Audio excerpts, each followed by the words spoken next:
एकानं घर बांधल्यानंतर अनेकांना बोलवलं, घरातला सगळा कार्यक्रम झाला आणि ज्यावेळी झोपत होता तेवढ्यात एक आवाज आला की म्हणला मी तुझा आत्मा आहे आणि मी आता इथून निघून निघालोय.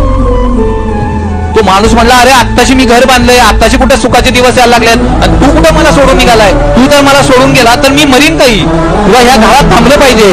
आत्मा म्हणला घर तुझं आहे, माझं घर म्हणजे तुझं शरीर आहे, परंतु वयाच्या 60व्या वर्षी तुझं शरीर शुगर बीपी जडपणा त्यानं खराब झालंय ना, मी कसं या घरात राहू.